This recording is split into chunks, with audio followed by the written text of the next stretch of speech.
Kesuksesan itu berawal dari kegagalan-kegagalan yang pernah kita alami. Namun, kita tidak kehilangan antusias dalam mengerjakan hal tersebut. Inilah topik podcast pada hari ini, yaitu mengenai pengaruh pengangguran terhadap meningkatnya tindakan kriminalitas.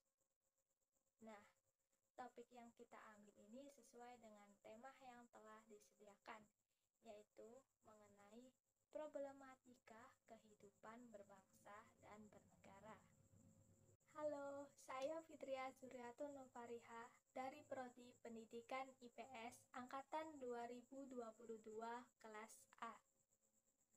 Salam kenal semuanya.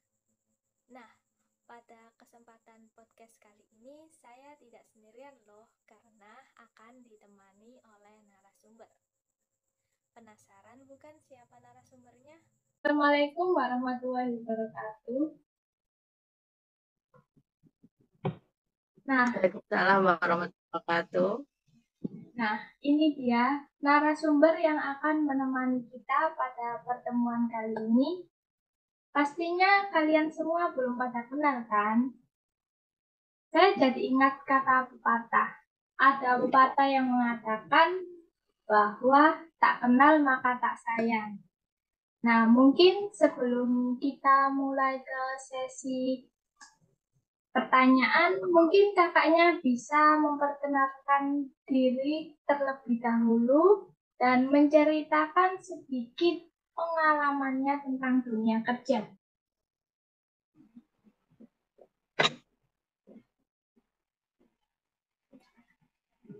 Oke, terima kasih. Assalamualaikum warahmatullahi wabarakatuh. Baik, di sini saya sebagai narasumber yang diundang oleh Riha. Yang sebenarnya saya juga nggak tahu kenapa kok saya yang dipilih. Oke, perkenalkan nama saya Furota Fitria.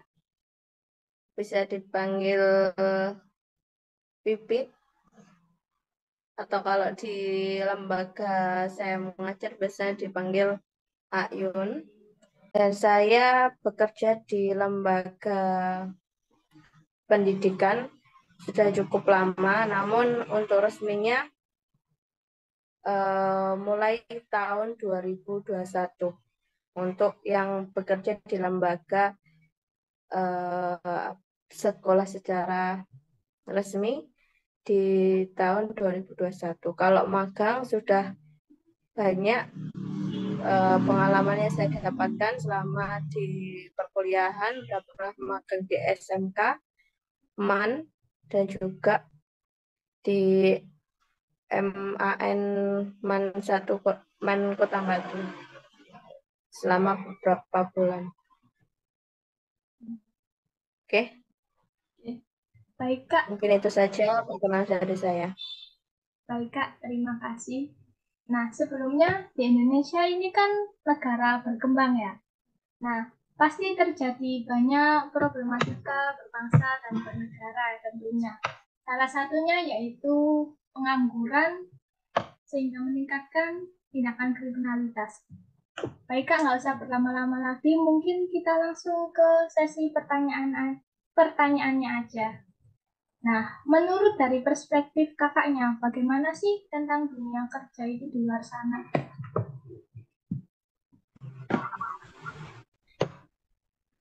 Untuk dunia kerja, menurut saya untuk yang harus disiapkan oleh fresh graduate ya, yang paling penting adalah skill, di mana skill itu adalah yang harus kita tunjukkan ya di dunia kerja. Ya meskipun ijazah itu sangat penting juga, tapi kalau ijazah atau mungkin sertifikat itu mungkin bisa membantu kita dalam screening aja atau mungkin dalam pencantuman di CV ya. Namun yang lebih penting ketika sudah diterima di kerja, kalian harus kuat sama skill kalian, menguatkan atau menunjukkan skill kalian dan juga apa namanya, adaptasi, dan juga harus mau untuk kita belajar untuk komunikasi. Itu yang menurut saya penting di dunia kerja di era sekarang. Baik, berarti di era sekarang itu dunia kerja itu yang paling penting adalah skill ya, Kak. Skill itu yang paling penting meskipun ijazah juga diperlukan, tapi kalau kita nggak memiliki skill atau skillnya kurang, mungkin bakal kalah sama orang yang memiliki skill ya, Kak. Ya. Baik, untuk pertanyaan selanjutnya itu bagaimana angka pengangguran di Indonesia menurut perspektif kakaknya? Sebenarnya pengangguran di Indonesia ini juga cukup tinggi ya. Tapi kalau semuanya para pengangguran itu melek dalam dunia digital dan mau mencari celah dalam mencari bidang yang banyak diminati. Misal sekarang kan banyak sekali ya, dalam marketing data saintis, analis, banyak sekali, tapi belum banyak orang yang punya skill seperti itu. Dan pendidikan pun seperti itu. Misal pendidikan sekarang guru-gurunya atau pendidikan di kampus hanya mengajarkan tentang ya udah cara mengajarkan ke anak didiknya agar paham, anak didiknya bisa memahami pelajaran, tapi terkadang lupa akan adanya kajian media yang seharusnya guru-guru atau pendidik itu bisa menggunakannya. Ya, misal media sekarang yang sudah baik sekali, yang nggak harus ribet dengan membuat bahan-bahan yang harus dibeli atau dirancang, misal dengan bahan-bahan elektronik ya, aplikasi-aplikasi sekarang banyak, tapi ternyata masih banyak sekali guru atau pendidik yang belum menguasai hal tersebut. Contohnya saja secara bahasa aja itu PPT, bikin PPT lah. Biasanya guru bikin PPT ya menulis PowerPoint tanpa ada animasi, tanpa efek kayak gitu kan. Murid itu jadi ya udah tahunya cuma PPT sama tulisan aja, padahal PPT kan itu juga bisa dikreasikan, tapi ternyata kan guru masih belum mampu untuk mengkreasikan PPT tersebut agar menarik, lebih variasi, kayak tombol kan ada juga kan, kayak tombol kayak mengarahkan PPT-nya biar lebih benar lagi. Tapi ternyata sampai saat ini banyak yang masih menggunakan PPT itu masih dasar nulis PPT di slide gitu aja kan, ya itu contoh kecilnya. Jadi mungkin itu ya kurangnya kita melihat peluang dan memanfaatkan apa yang dibutuhkan masyarakat pada saat ini. Jadi ya pengangguran tinggi karena tidak ada kemauan itu, tidak ada kemauan mencari peluang itu. Oke, itu saya. Berarti pengangguran di Indonesia itu disebabkan oleh kurangnya kita dalam mencari peluang ya. Sebenarnya lowongan pekerjaan itu banyak, tapi peluang yang kita cari kita susah dalam mencarinya sendiri, belum mengetahui bakat yang ada dalam diri kita gitu ya, Kak. Iya, ya, kembali lagi ke poin tadi, skill itu yang dia kan, skill itu yang harus kita miliki. Kita harus pentingnya mencari peluang sesuai dengan skill kita. Kalau semuanya kita nggak punya skill, ya bagaimana caranya kita mendapatkan skill, mungkin dengan cara pelatihan atau yang lainnya ya, atau kursus ya, nanti kita bisa sesuai dengan peluang yang ada. Seperti itu, nggak harus kok misal lulusan teknik terus kerjanya di permesinan, atau lulusan guru harus dunia di guru ya, ternyata kan banyak sekali meskipun selamanya lulusan SD gitu ya, terus bekerjanya di bidang digital, di bidang yang lainnya kan bisa juga. Yang penting kan skillnya itu yang dicari, seperti itu kalau dunia kerja. Baik Kak, terima kasih. Ya. Untuk selanjutnya, apa sih dampak yang ditimbulkan dari pengangguran yang cukup banyak di Indonesia? Ya, untuk pengangguran pasti banyak sekali ya dampaknya ya. Ya, selain dari faktor ekonomi, ya pasti juga kriminalitas juga. Misal kalau pengangguran banyak, pasti kan ekonominya Indonesia turun. Ya, seperti yang terjadi pada kemarin kan banyak orang-orang yang mengalami PHK, akhirnya turun kan ekonomi di Indonesia sehingga banyak menurunkan konsumsi juga menurun ya, permintaan penduduk Indonesia juga turun, produksi usaha juga turun. Nah, itu berdampak pada perekonomiannya juga.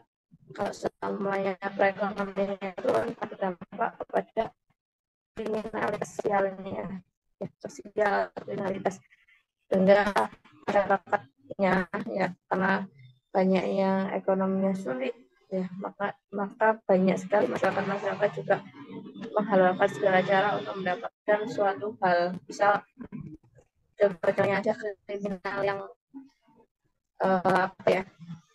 kriminal yang fisik ya, yang dasar, misal dengan cara mengoplos makanan yang sebenarnya makanannya dengan bahan yang baik, tapi dioplos dengan bahan yang kurang sesuai gitu.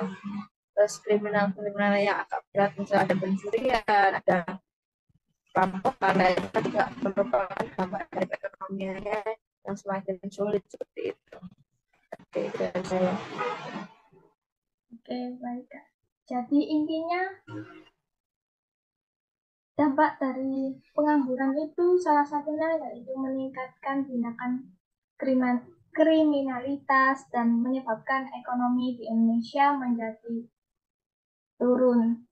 Oke. Untuk pertanyaan selanjutnya Kak, lalu menurut dari perspektif kakaknya sendiri, bagaimana sih cara mengatasi pengangguran di Indonesia? Sedangkan di negara Indonesia ini kan masih negara berkembang. Pasti akan susah buat mengatasinya. Sebenarnya pemerintah sudah banyak sekali sih membuat solusi-solusi pengangguran itu ya. Caranya itu ada ini yang barusan lulus ataupun yang terdampak kemarin itu ada prakerja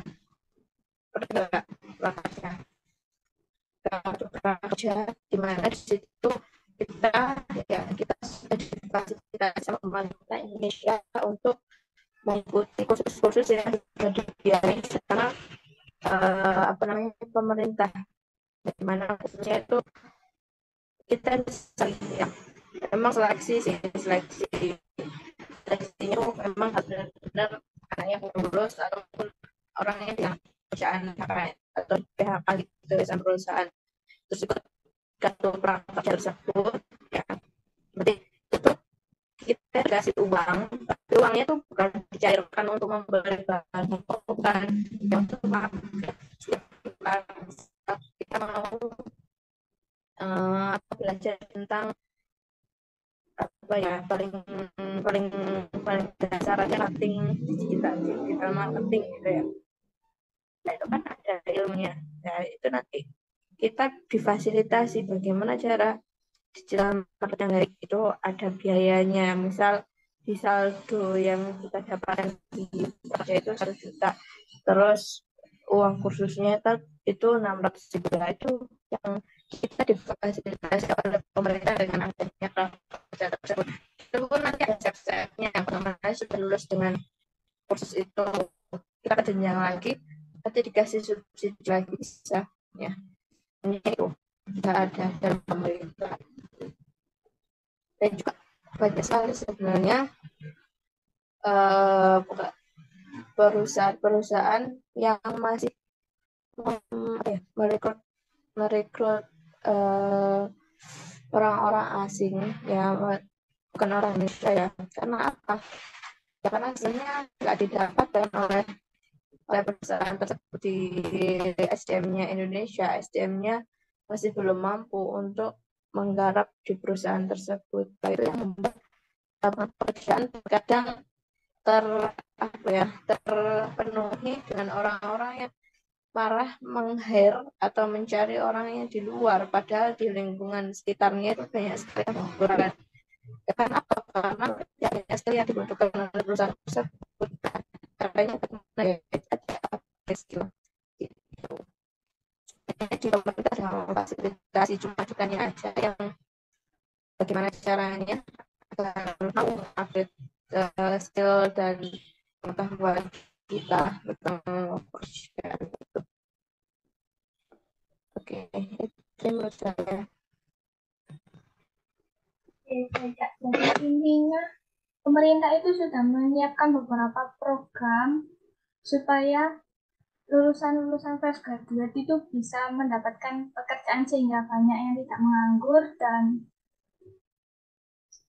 dan semuanya sudah disiapkan dengan baik. Nah, menurut kakaknya sendiri, sampai kapan sih negara Indonesia ini akan menjadi negara berkembang dan memiliki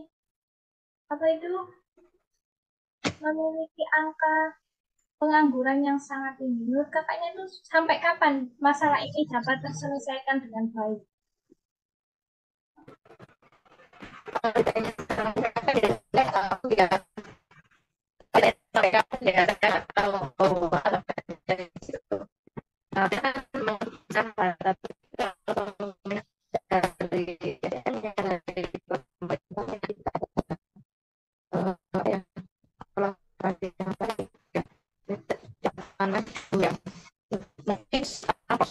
Menuju ke negara yang berkembang ke negara maju gitu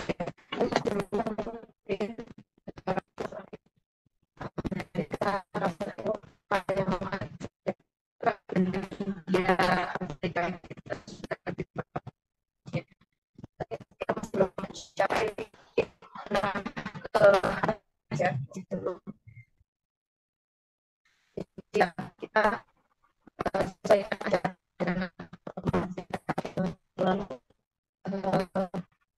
selama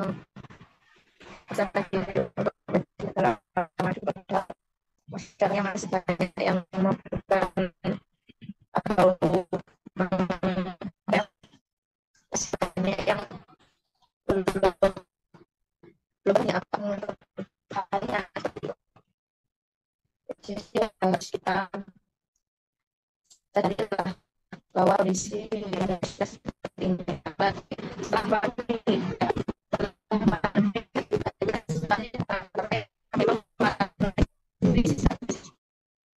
ya memang sekarang orang-orang yang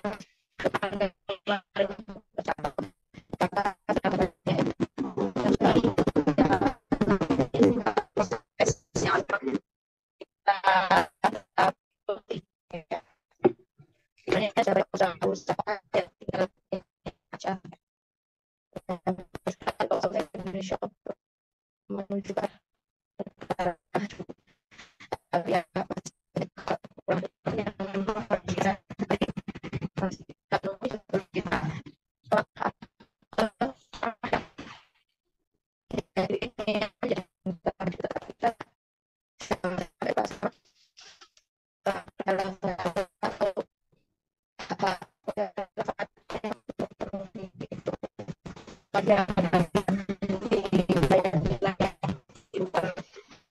Pulau Jawa masyarakatnya yang belum mendapatkan secara full ya, karena itu pada malam hari aja atau mungkin hanya sebagian saja. Kalau masyarakat yang belum mendapatkan listrik, kalau mau jadi negara maju, listrik aja banyak yang belum memasuki masa mau di negara maju. Dan sekarang kita juga menyiapkan fasilitas dan juga menyiapkan SDM secara itu. Jadi kalau ditanya kapan Indonesia maju, ya tergantung kita ya apakah Indonesia gitu. Intinya kita belum dapat memperkirakan kapan selesainya masalah pengangguran di Indonesia ini. Menurut pendapat kakaknya itu, artinya kan jika masalah pengangguran ini tidak dapat terselesaikan, maksudnya jika terselesaikan dalam waktu yang lama, tindakan kriminalitas kan akan merajalela ya tentunya di Indonesia. Nah, bukankah itu akan mengganggu kehidupan berbangsa dan bernegara ya?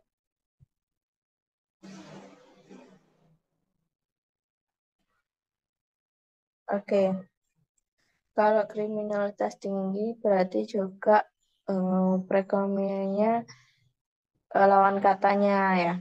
Kalau perekonomiannya baik, pasti kriminalitasnya turun ya. Tingkat kriminalitas turun. Kalau ekonominya turun, ya angka kriminalitas tinggi gitu kan. Ya jadi ya cara bagaimana caranya untuk menanggulangi kriminalitas itu, yaitu dengan yaitu tadi kita perbaiki dulu perekonomiannya.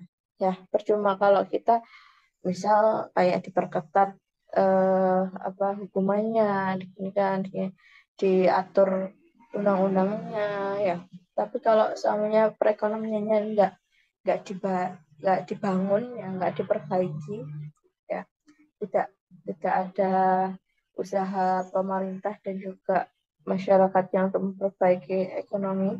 Misal kayak kemarin ya, harus adanya kerjasama antara pemerintah dan SDM-nya ya, yang berkomitmen penuh untuk membangun perekonomian. Ya misal pemerintah udah ngasih bantuan misal BLT atau yang lainnya untuk usaha, tapi ternyata mindsetnya masyarakatnya masih menggunakan untuk konsumtif ya, memberikan barang-barang yang enggak misalnya enggak terlalu enggak terlalu dia butuhkan, tapi karena mendapatkan kayak dia itu istilahnya itu kayak dijamin sama pemerintah, akhirnya dia ya udah mengentengkan dengan tanpa mau ada usaha lain untuk membangun perekonomiannya kayak gitu.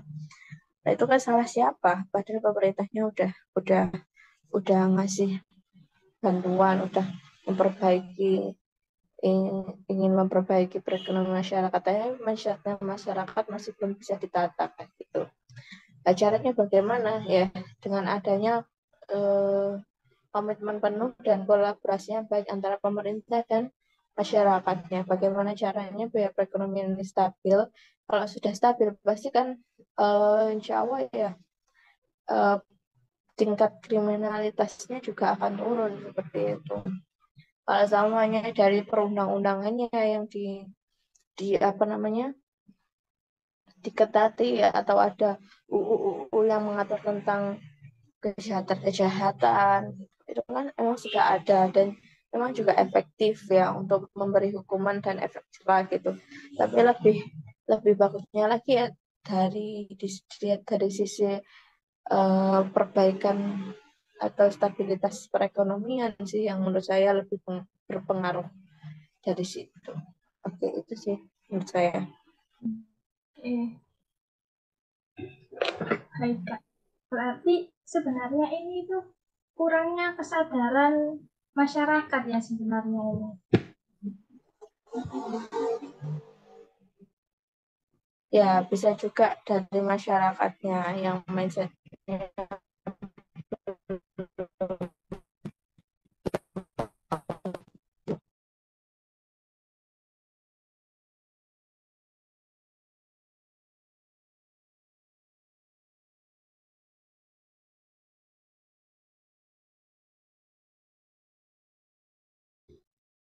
Nah, teman-teman, sepertinya narasumber kita sinyalnya lagi jelek ya. Mungkin kita untuk materinya kita itu aja ya, apa kita tambahi dari beberapa contoh video-video.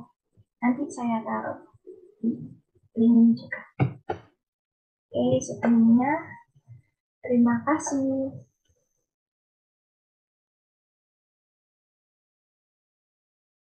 Total pengangguran di Indonesia mencapai atau menjadi 9,77 juta orang, diiringi naiknya angkatan kerja baru sebanyak 2,36 juta. Dia bekerja sebagai penjaga toko, tapi kemudian berhenti karena ada ketidakcocokan dengan pemilik toko sebelumnya. Pengangguran itu meningkat terus.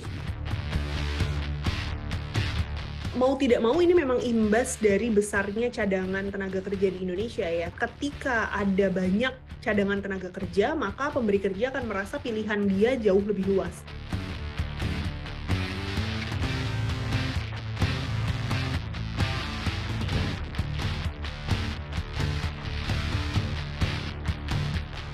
Ketenaga kerjaan yang cukup pelik, banyak orang sulit mendapatkan pekerjaan termasuk mereka yang baru saja lulus. Badan Pusat Statistik mengemukakan tingkat pengangguran terbuka melesat dalam setahun. Sebelum pandemi, saudara, pada bulan Februari 2020, tingkat pengangguran terbuka masih di angka 4,94%. Setahun kemudian, angka ini melonjak menjadi 6,26%, saudara.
dialog-dialog tadi, saya dapat menyimpulkan bahwa angka pengangguran di Indonesia sudah cukup tinggi, sehingga harus diselesaikan dengan cepat, supaya tidak terjadi tindakan kriminalitas yang semakin marak.